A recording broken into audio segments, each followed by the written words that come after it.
Selamat pagi teman-teman, kita berjumpa lagi dalam video online bagaimana menampilkan presentasi yang cetar membahana ya, high impact presentation skills. Jadi sebelumnya kita sudah bicara mengenai jenis-jenis style outline ya. Nah, sekarang kita menerjemahkan bagaimana style itu yang sudah kita pilih diterjemahkan menjadi konten yang asli ya. Jadi dalam slide di depan Anda ini saya tampilkan ketika kita menyusun presentasi itu ya sebaiknya formatnya seperti ini Mas ya. Ada introduksi, pengenalan, kemudian ada isi, kemudian ada kesimpulan ya. Kurang lebih seperti itu ya. Ada pengenalan, ada isi dagingnya ya, daging yang sehat ya, bukan daging lemak gitu ya. Kemudian kesimpulannya seperti apa. Nah, nanti dalam slide berikutnya Anda coba lihat ya, ketika Anda menyusun pengenalan, kalau bisa sertakan agendanya ya. Tadi seperti ketika saya mengawali presentasi ini ya, saya uraikan apa materinya. Kemudian kalau bisa Anda cantumkan juga tujuan presentasi Anda ya. Apa sih tujuannya? Membuat Anda menjadi lebih ahli dalam bidang presentasi misalnya.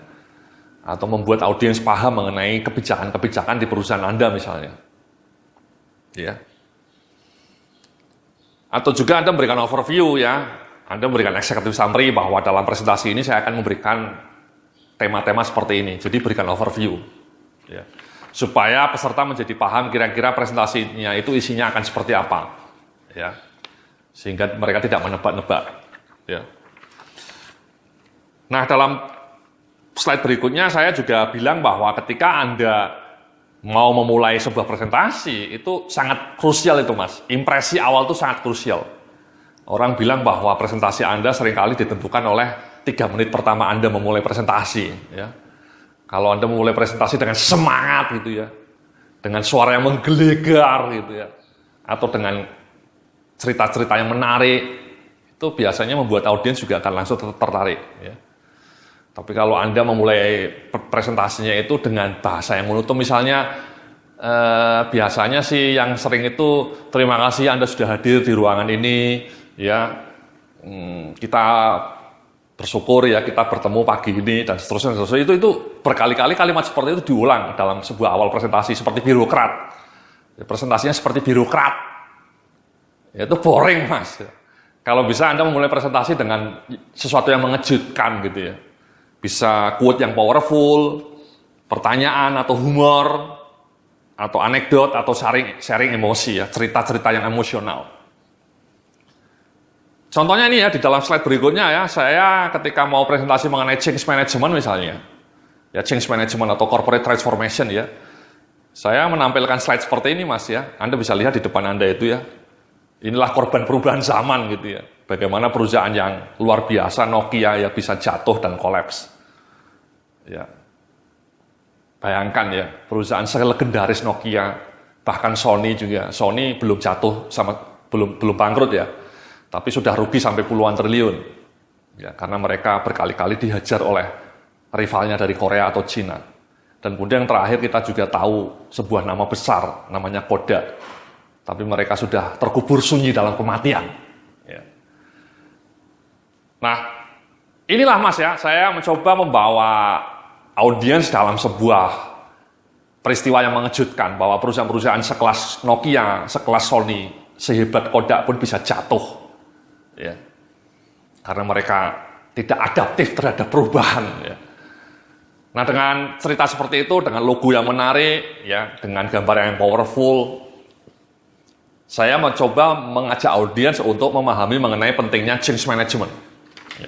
Jadi itu contoh Mas ya, contoh ya bahasanya korban perubahan zaman. Jadi di slide pertama saja orang langsung sudah tertarik ya, apa ini korban perubahan zaman ya, ada logo-logo yang menarik gitu ya.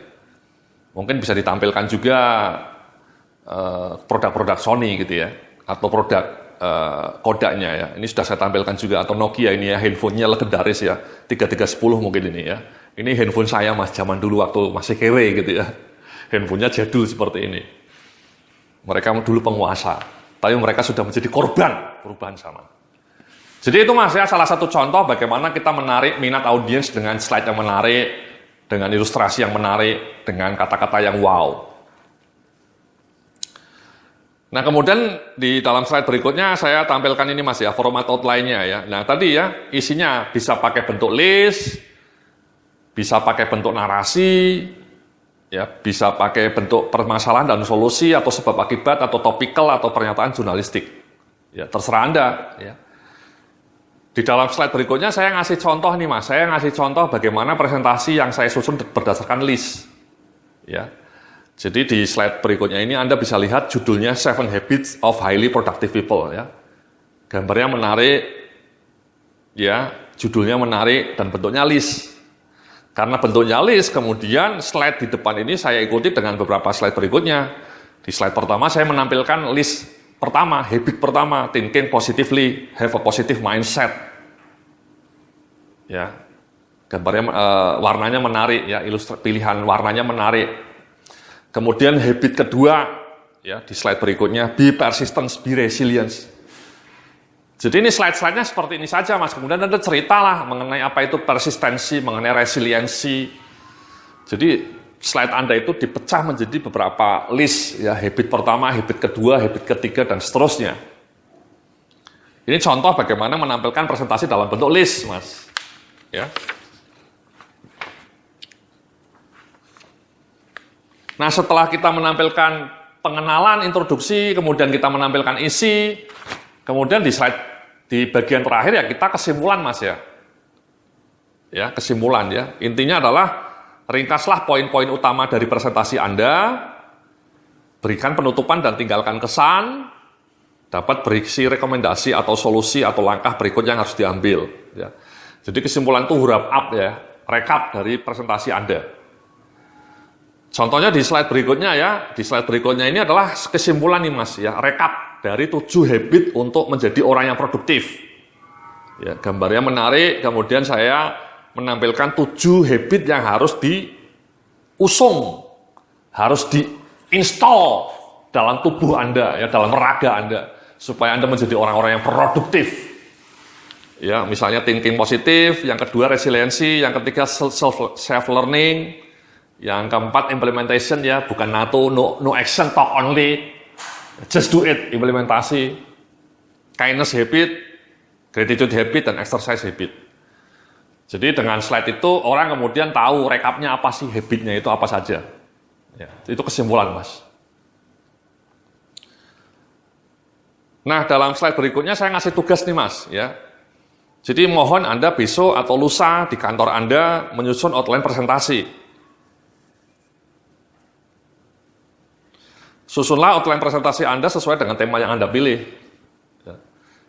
Anda bisa menggunakan pendekatan masalah dan solusi, atau topikal, atau pendekatan list, terserah Anda. Ya. Jadi Anda besok bikin list, outline presentasi. Bisa dalam bentuk Word, atau langsung dalam PowerPoint, Mas ya. Outline seperti apa. Ya. Kemudian Anda susun outline-nya itu. Ya. Kira-kira isinya apa. Ya, kalau Anda misalnya mengambil pendekatan permasalahan dan solusi, ya Anda coba bikin outline-nya itu masalahnya apa di kantor Anda. Kemudian penyebabnya apa sih? Kemudian solusinya apa? Anda bikinlah dalam Word, ya, oret-oretan dalam Word, baru kemudian nanti dipindah ke PowerPoint. Ya, dalam Word mungkin 1 lembar cukup atau 2 lembar.